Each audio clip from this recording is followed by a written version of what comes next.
Okay, everyone, let's go ahead and get started. Today is Thursday, October 17th. We are noticed from 12:10 to 1:10 p.m. for the Assembly Budget and Finance Committee of the Whole. And I will be, Anna Brawley will be chairing today. Let's start with our introductions and we'll get into our agenda. Mark Littlefield. Karen Bronga. Zach Johnson. Exalaton. Anna Brawley, and then on the phone, I see Mr. Martinez, Yes, thank you. Mr. Rivera, Present. Mr. Constant, Yes, here. and Mr. Myers. Yes, thank you. Okay, did I miss anybody on the phone?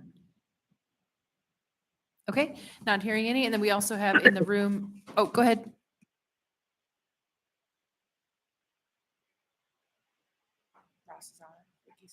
Oh, okay.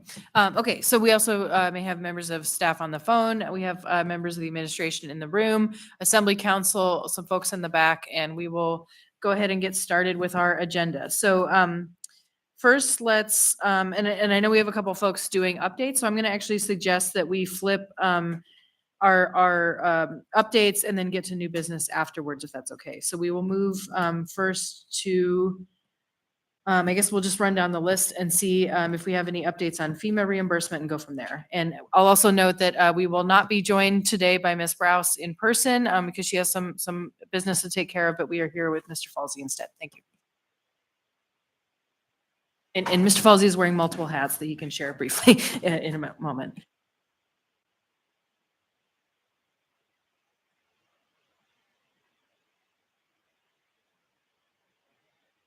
Okay, thank you, Madam Chair. Yes, Bill Falsey, Chief Administrative Officer, pinch hitting for Ona Browse today and for Alden Thurn, who is out of the country this month, which means that this update will be less fulsome than usual. On the first item here, FEMA reimbursements, we have had several internal meetings where we are trying to track how to bring that process all the way to conclusion. Of course, we have earthquake and we have COVID.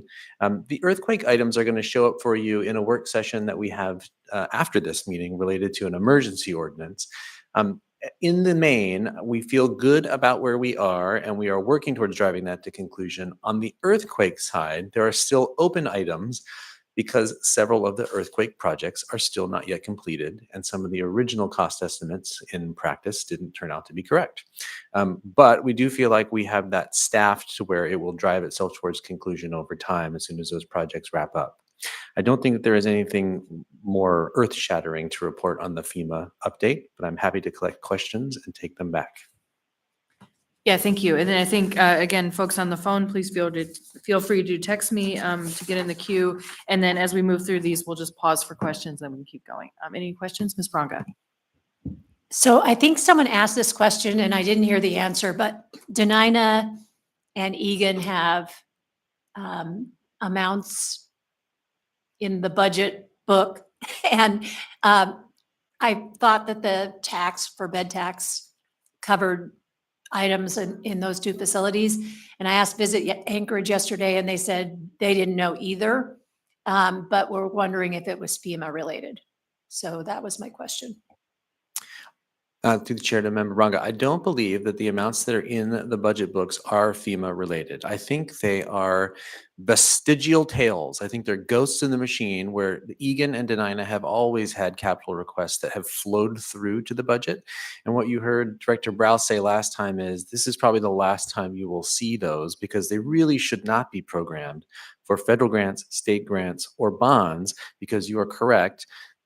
For a third of the bed tax is programmed to paying the bonds for the Denina Center construction. And then if there is extra money left over, it flows through in what they call a waterfall to various capital accounts. And the bed tax has been much more than anyone anticipated when that arrangement was all set up. So Egan and Denina have very healthy capital accounts now. And that is why they should be looking for other funding sources. Thanks for clarifying. I thought I heard something going on with Ona and I missed it. So I appreciate you clarifying. Yeah, thanks. And I know that's a great discussion that we can also have as we look at the capital budget next Friday in our next work session. Any other questions on FEMA?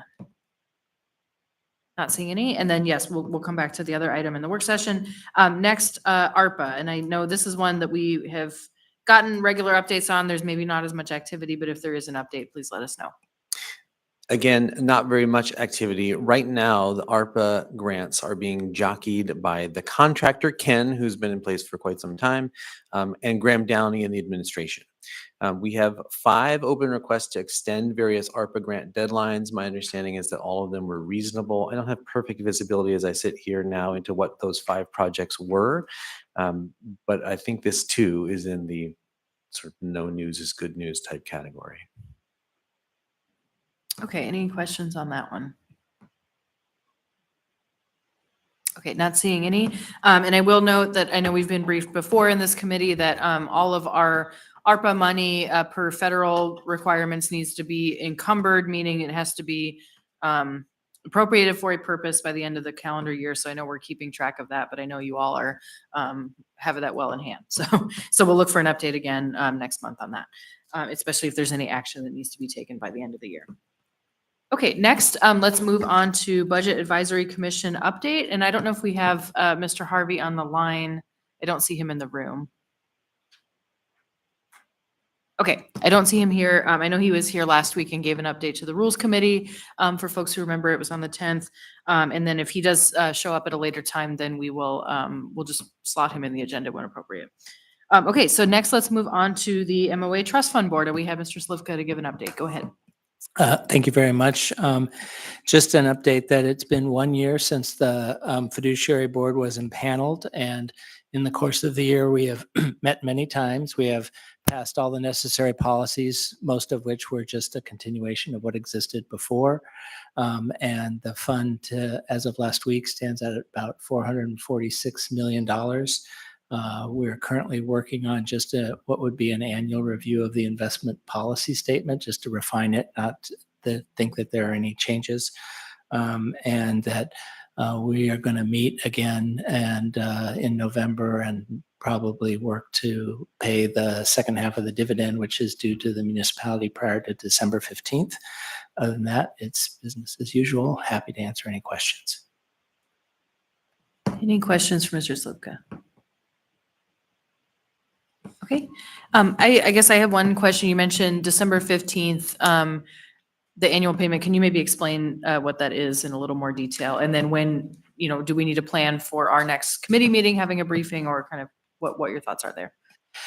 No, so this is a component of what has already been in the approved budget. I'm going to believe it's approximately $16 million that gets transferred annually. We did a lot of work to figure out when would be the best time. Code says it just must be paid by December 15th. After a lot of math work, we figured that the best way was to split it into 2 payments, one which you got in about July and the second one toward the end of the year. And it turns out that that is working out well. So, but I don't think there's anything additional that you need to do other than just keeping you informed of when the money flows in. All right, thank you. And lastly, I think that's something we can come back to in the budget process. So you mentioned that's for 2024, this year's budget. Do you all at this point anticipate significant deviation from that amount or a significant change for the 2025 budget? So per code, it's 4% of a rolling average. So it's going to increase a little, but not by a lot. Okay, thank you. Any other questions for Mr. Slivka? Okay, I'm not seeing any in the room or on the phone, so thank you for being here. Okay, let us move on then. So next we have our item, which is MOA financial position. That is the catch-all for most of the reports that we have before us today. So I will turn it over to Mr. Falsey, and then I also see Mr. Cipriano when we get to revenues. So go ahead, Mr. Falsey. Thank you, Madam Chair. And this is where my poor imitation of others will really begin in earnest. Let me ask you, which report would you like to take up first? I see that revenue is currently on the board, which means I could call up Glenn to talk us through that. And then we have a number of budget to actuals that have been distributed. Yeah, let's do that. So let's move to our revenue summary. So the piece of paper that is also up on the screen and has the table of all the money that we get from various sources. So go ahead, Mr. Cipriano. Right, you got Thank you, Madam Chair. So join me on page 1. We have a dashboard for you to look at. We are in our 41st week of the year, so 80% of the year has gone by. That's the number you should be looking for in the 2024 year-to-date realization column. Per SAP, which is fairly well along in all the processing, as you are aware from the controller and from Treasury's reporting, we show $707 million in against 835.84 budget.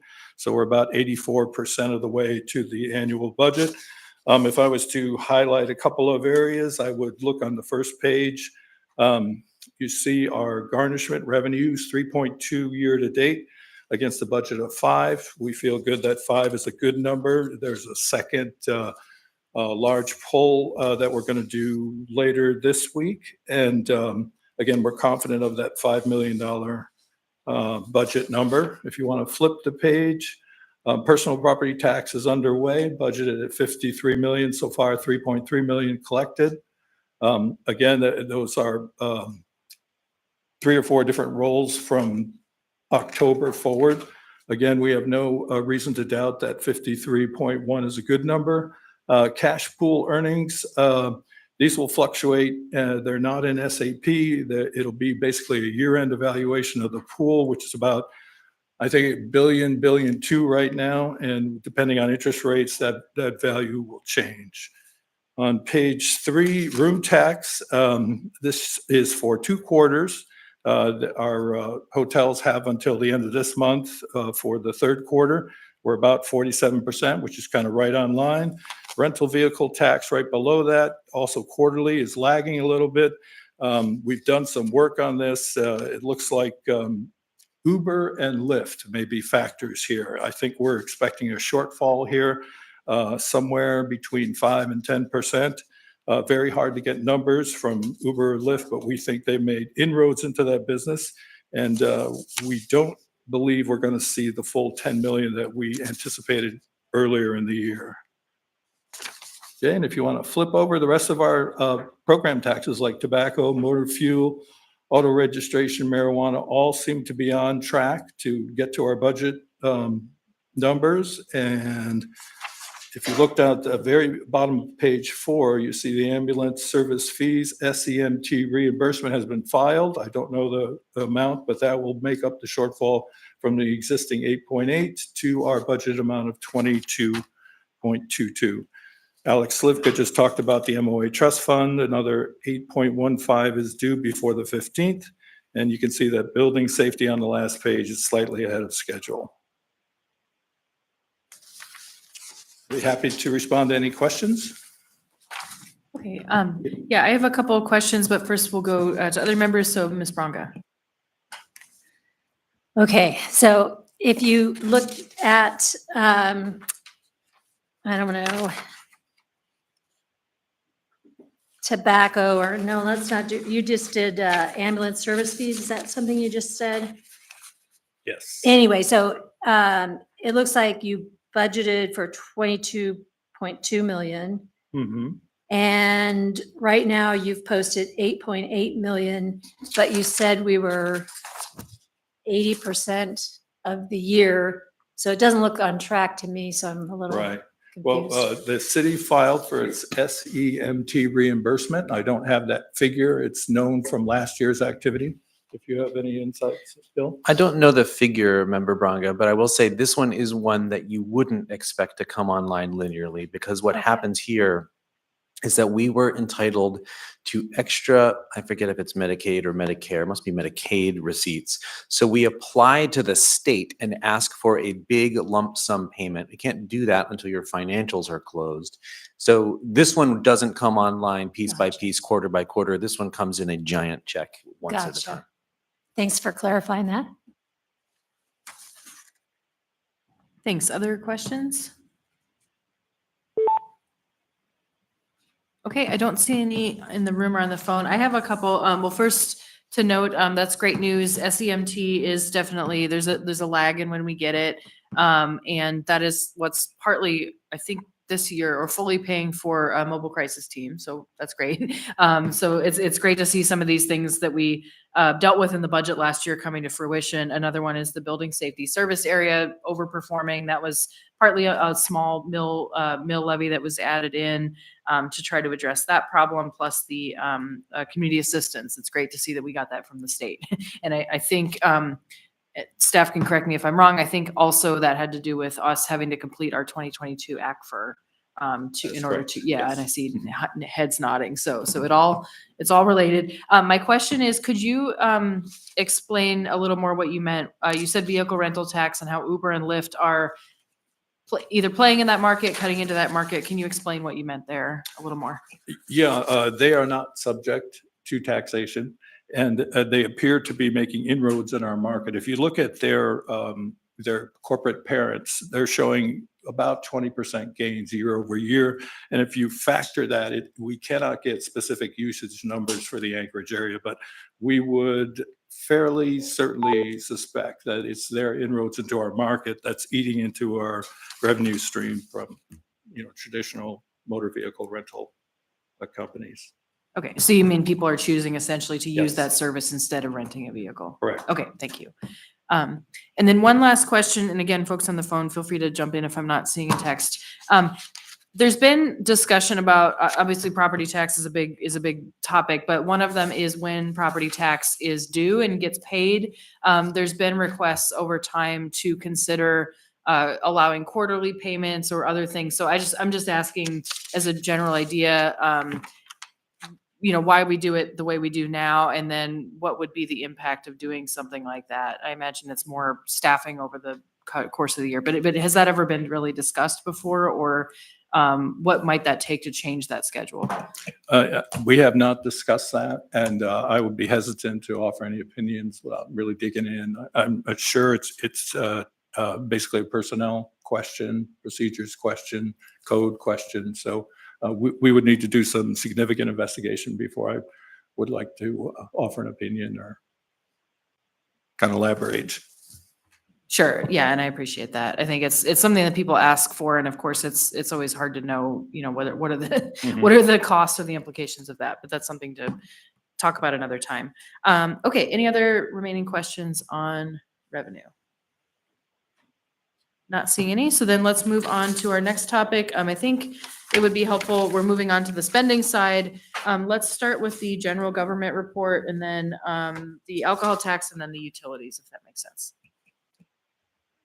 Okay, I think that is what I'm pulling up here. Let's see. Yes. And here I will apologize in advance. These materials I was only able to review very briefly this morning after I learned that Director Browse would not be able to attend. So as the chair said, we just talked about the money coming in the door. Here's the other side of the coin, the budget and the expenditures, the money going out of the municipality. This is through September 30th, which is 3/4 of the year. And you see that as a government total, we're at 2/3 spent. There is some variance, but overall, it actually largely washes out, and the rate of expenditures is pretty linear. So this is suggesting that we are on target to come in under budget. Beyond that, I think I have to be in the mode of collecting questions, which I will take away to provide answers for after the meeting.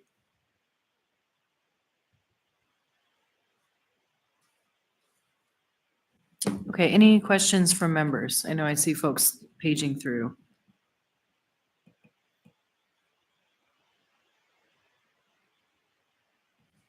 I guess one question that I have as we're looking through this, and I'm seeming like there's not a lot of detailed questions here, is to maybe something for next month, just reminding us, as we move toward the end of the year, obviously we're not going to have on January 1st what the final budget, or spent numbers were for 2024. So that's not something we need to discuss in detail now, but maybe just what is the roadmap as we look at kind of closing out the year, which I know happens sometime early next year. Yes, and Mr. Johnson. Yeah, thank you. Just mostly want to verify my assumption here. So under maintenance and operations, we're showing obviously 52% spent, which seems low, but I'm assuming that's because once we get into snow plowing season, their spending is going to go up significantly. That is my assumption as well, but it is only an assumption, so I'll have to take away and verify that. Okay, that's fine. I mean, I'm guessing that's probably what's going on there, but if for some reason this is actually, significant deviation from what we'd expect to see this time of year, then that'd be nice to know. Mr. Littlefield? I don't know if we progressed to page 2 or can we comment on page 2? Okay. On the labor and the non-labor, we're looking at 73% overall. And on the non-labor, on labor, we're at 73%. On non-labor, we're at 61%. We're sneaking up on the labor portion. When we get to the end of the year, does the non-labor make labor whole? Because I think we have to pay our people.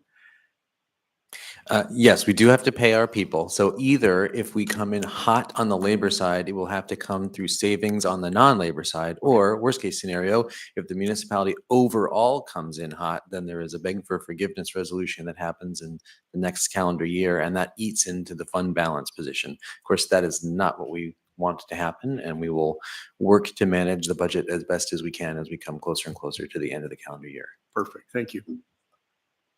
I will say from this chart, if you look at maintenance and operations, labor is pretty well tracking. Non-labor is very light. And so I think that is some evidence that member Johnson's supposition is probably correct as to what is happening in the maintenance and operation budget.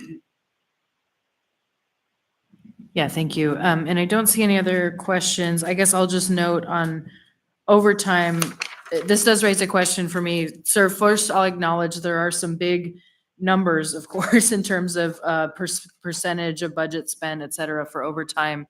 And I think that really does speak to the other side of the coin, which is the vacancies, right? That we're asking fewer people to do a lot more work. So first, just to acknowledge that is, that represents a lot of hours and a lot of stress for folks. But my question is, because I know there's so much variation and I know there's reasons for that variation. And I also see some NAs where there is no overtime. Could you maybe just briefly explain or flag for next time how we budget for overtime? Because I imagine it does vary by department. And I think what we've seen is, some departments, there's a lot of assumed overtime, others there's not. But just wondering kind of what the logic is behind that. And again, that's something we could dig into at a future meeting if necessary. But I think it's fair to say that the reasons the numbers are different have to do with the budget as much as it has to do with the actual work. I think that's exactly correct. So we, as an assembly, you appropriate at the department level. There is not an appropriation that is specific to overtime, but there are budgets that are built in our Questica system behind the curtain that assume a certain amount of overtime. That's been a sort of programmed lived experience issue. But you are also correct that these are all telling some different kinds of stories. And so public transportation has a tremendous amount of overtime because they have had vacant driver positions, and then they have been scrambling to keep up with the current schedule. I'm sure if you went down this chart, every one of these would have a different story to be told. I don't believe that there are any departments that are routinely budgeting for overtimes that are wildly wrong, but I certainly could take that away too and make sure that these are all emergent stories.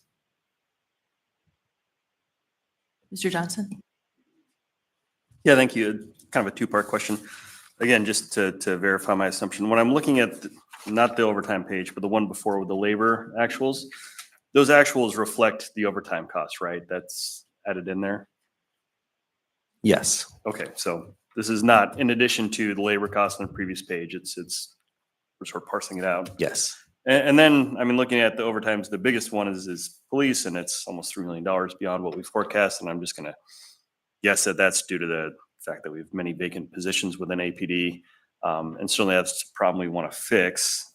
At some point, does it just make sense for us to sort of change what our overtime budget looks like for APD? Because I feel like this was a similar story, last year when we were looking at this, where we were spending much more on overtime than what the budget showed for APD. And again, I think it was due to the fact that we had so many unfilled positions and we're asking these officers to work a lot of overtime. So I think we should be paying this OT, but at some point, do we just need to acknowledge, like, look, we're down officers, we're going to be down officers, we're just going to be spending more on OT. Let's just kind of look like we're predicting that. Through the chair to Member Johnson, that is a great question. And the answer is maybe, I think. And speaking in real time, I think it you do want the budget to reflect reality, right? Because then you can measure. And if you have built something that you know that you are not going to hit, then missing or hitting the target stops being meaningful. The flip side of that coin, however, is were you to say there is just no state of the world in which we are going to have a fully staffed police department. So let's up the overtime budget and decrement the number of FTEs, number of personnel in the department. That does tend to send a signal, right? So you would end up having to pass a budget that says we're going to have 10 fewer police officers next year just because we know that we're not actually going to be able to fill those positions. I think it has typically been the administration and Assembly's position to say, well, we don't want to create confusion on that front. We still are aiming for a fully staffed police department. So that's how we're going to budget it. And that does cause the overtime to run hot and then somewhat at the expense of being less able to make that a useful number. But I hear what you're saying. Yeah. But that's a good explanation. I guess taking that information away, I would certainly advocate for we continue to maintain, the number of FTEs that we want to hit. So yeah, I would not, this is not me trying to advocate for actually reducing, APD staffing levels. So no, I think your explanation makes sense and I'm perfectly happy with that. Thank you.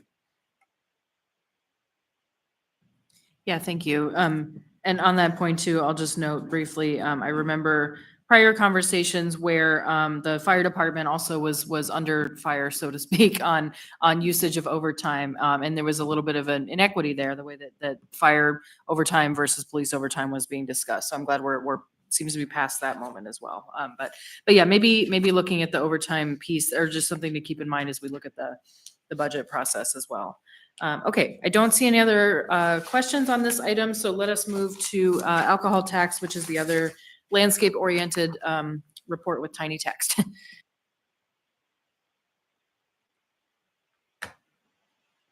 Okay, I think I have pulled this one up, which is far too small for me to see on the board. So we'll have to slide around if there are particular questions.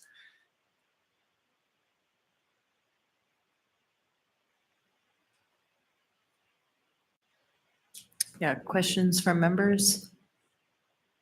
So I also see folks looking. I think maybe the big picture is, of course, we're again toward the end of the year.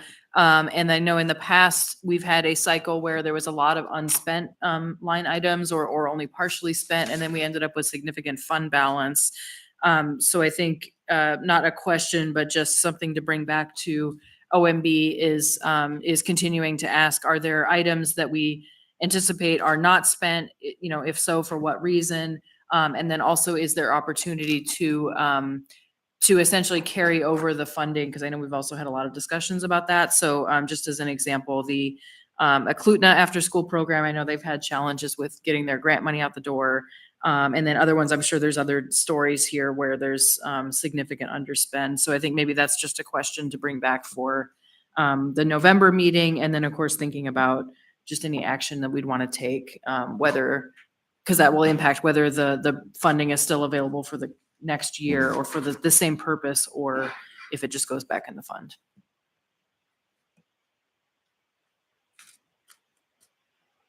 So other questions from folks on alcohol tax? Okay, I'm not seeing any at the moment. Member Zalatil, since you're walking in, do you have questions on alcohol tax? Okay, I see no. Okay, yeah, so I think as we move through the end of the year, we want to think about these pieces that are not 100% in the spent column and if there's any action to take there. Go ahead, Member Zalatil. Yeah, so I know we've always structured the alcohol tax this way, but it kind of came up in the budget conversation that some of the things we put under first responders are actually other categories as well. So I'm wondering if for those dual ones, if, I don't know, just some way to list it so people can see, like, right, if we're going to fund mobile crisis team out of the alcohol tax, yes, they're a first responder and they're a mental health service. Thanks.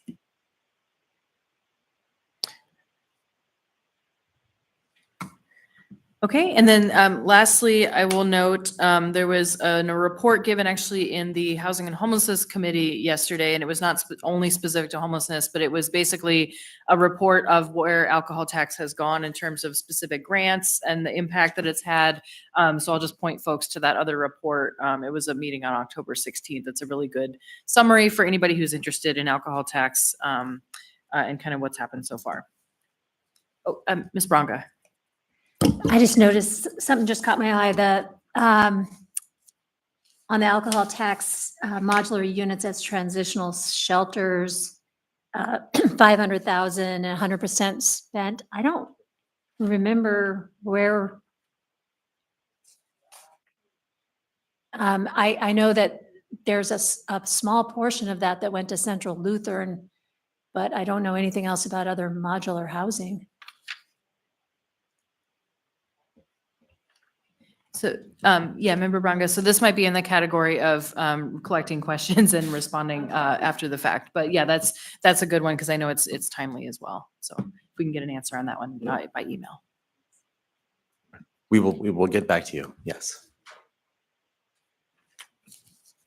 Okay, so why don't we move on then to our last report, and then we'll go back, roll up back to new business after that. And that is the, all of the enterprise and utility, the stapled packet that we have, that says hydropower utility at the top.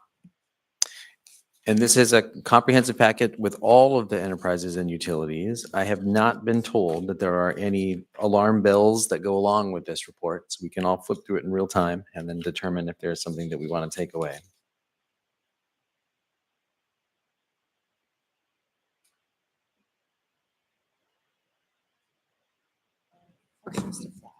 Go ahead, Ms. Salto. Yep, so this hydropower utility, since it happens to be here on top, I think the question is, where did we see prior funding for anything around the 1991 Fish and Wildlife Program come out of the hydro utility? And then where should we be looking for what's set to come out next year? I do know that they have a CIP of $325,000 kind of from now until 2030, I believe. But that question's kind of been floating around, and so I'm pretty sure it'll come up on the 25th. So if you want to get Mark ready for that one, I think that would be helpful. Will do.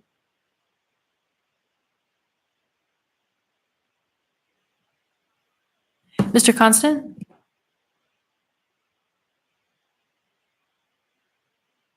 Thank you. On the question of the utilities, in particular Anchorage Hydropower, Bill, we are going to start asking for detailed invoices to be collected for any payments to Chugach and MEA.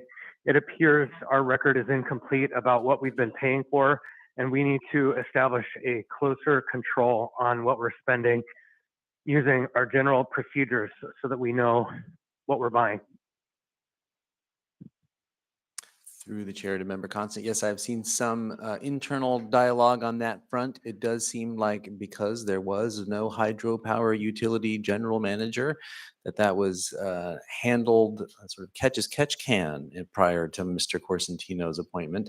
And so collecting all of those requested invoices has been a little bit of an archaeological expedition, but we are working our way to get back to you on that.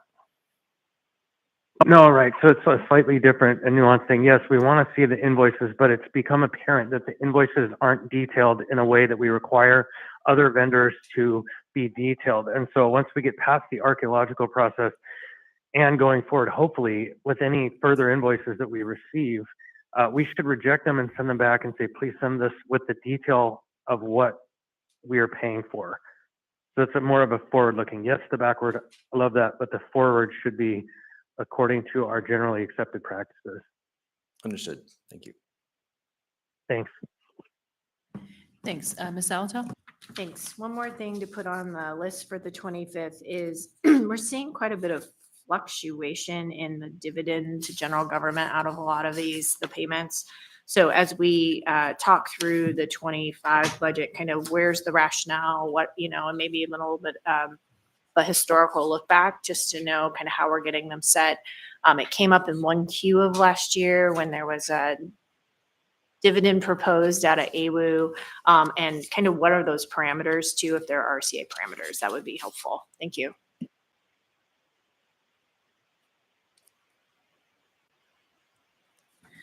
Okay, thanks. Lastly, I will just note that if you look at any of the solid waste services, I know there's multiple, there's administration, disposal, and refuse collection, and I see a lot of 4-digit variance numbers, percentages. So, and I don't remember the reason for that, but I do remember there was some considerable rework of their financials earlier this year. So I'll just note that that might be something to get briefed on in a little more detail, not today, because I don't think it's necessarily a problem that it's that big. It must just be a way that it's been accounted for, but that's just to note for another time. Unless we happen to have any insights on that now, but I suspect it has to do with some of those changes made earlier this year. Okay, with that, I don't see any other questions. So that concludes our reports. And so now let us roll back up to new business. And we have one item that was referred to this committee from our last meeting that will be on our agenda on the 22nd. It is AO 2024-96.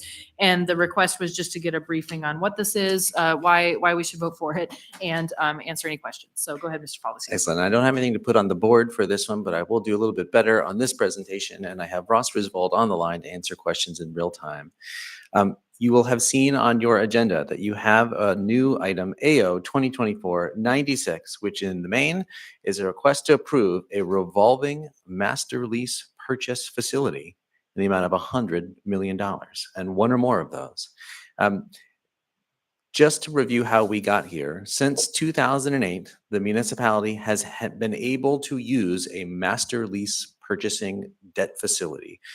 For a variety of legal reasons, it's not exactly debt, but it works a lot sort of like a municipal credit card. We have bought school buses that way. We have bought a variety of other things that way. It can be and is usually cheaper than revenue bonding.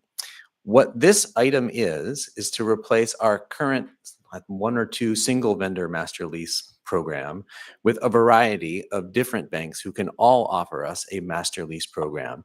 And I think that as I received this story, it is a little bit of a triumph of Alden Thurn and Ross Griswold, because it should save us money in the long run, that we will now have the benefit of going to several different financial institutions and saying, who can give us the best rate if we actually want to use this debt facility? The Assembly will be hopefully happy to be reminded that we cannot actually just go out and spend or borrow $100 million. The way these master leases work is that every time we actually want to use the facility, you have to come back to the Assembly and say, I would like approval for this schedule to be issued under the master lease. And it will say $10, $15 million for buses or for some software facility or for some capital project of some sort. So this is replacing something which is more or less what we have, with more options that should save us money going forward. That's my penny tour of 2496. Ross Griswold, if you are on the line and want to clean any of that up or add anything that you would think would be of the Assembly's interest, please do so. Thank you, Bill. That was very good. And Madam Chair, I'm happy to answer any questions. The question that might come up is, how much is outstanding now? And the dollar amount outstanding as of today is $11,957,000. And of course, we would certainly perform on that, even though we enter into additional agreements with some new banks. Happy to answer any questions. Okay, thanks. Member Zalatel and then Mr. Constant. Mr. Griswold, with this new master lease arrangement, it sounds like it's great. We can get the best deal and an independent schedule for each thing we want to lease. Is the idea that if we came into some cash and wanted to prepay these master leases, we'd be able to do so with no penalty? Or would that be dependent on each deal? Madam Chair and Ms. Zalatel, that's a good question. Typically, you can prepay these master leases, historically, there has been no prepayment penalty. Now with, in this day and age, the banks are sometimes requiring a 2-year lockout period where you cannot prepay. And then after that 2 years, you can prepay a car, or you could prepay during the first 2 years at a premium. And it's certainly what's going on in the marketplaces. That's common, as well as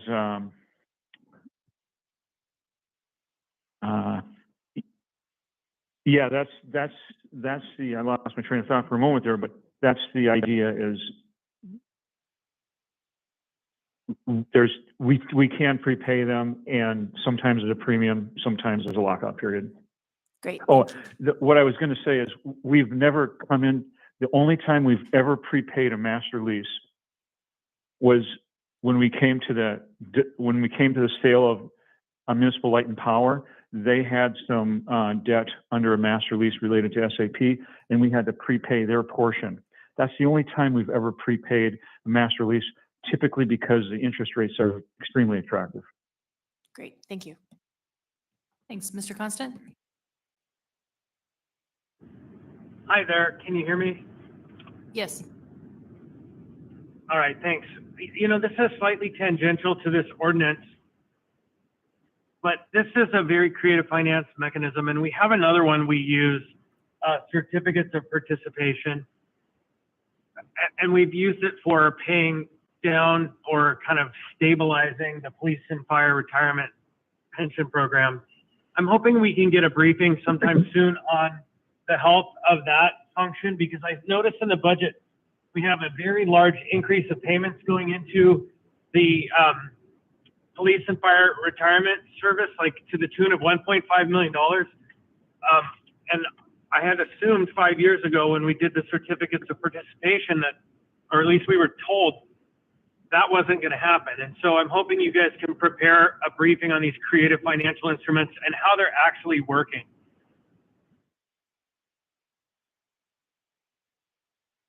We will take that question away and get back Well, to you with the certificates of participation. Go ahead, Ross. Yes, thank you, Bill. I thought that might be for you to answer.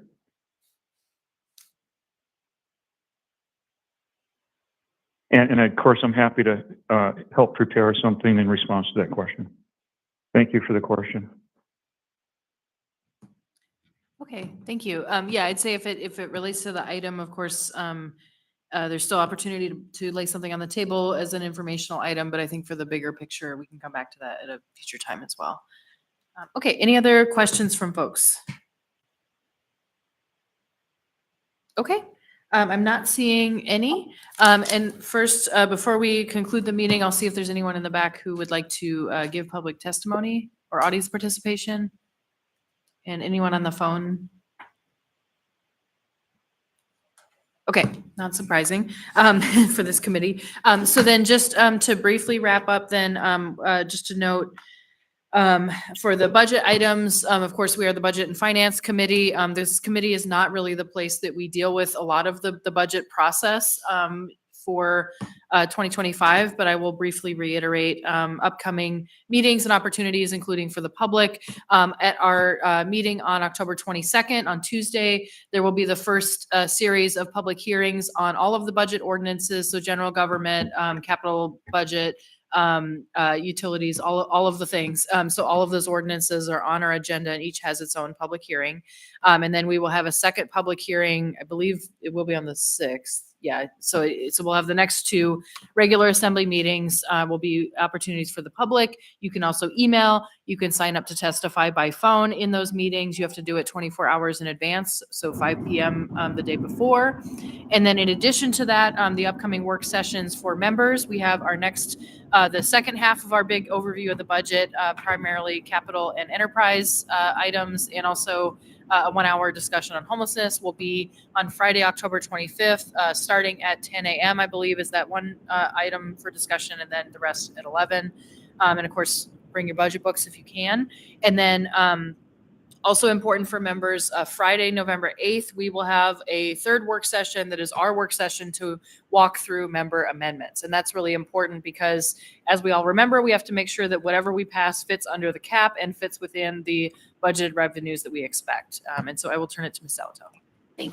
Thank you. So this will feel a little bit different this year probably than in prior years. Once your budget amendments are put out on the 8th, it's likely the administration will take them back and determine if they're going to do a substitute version of the budget.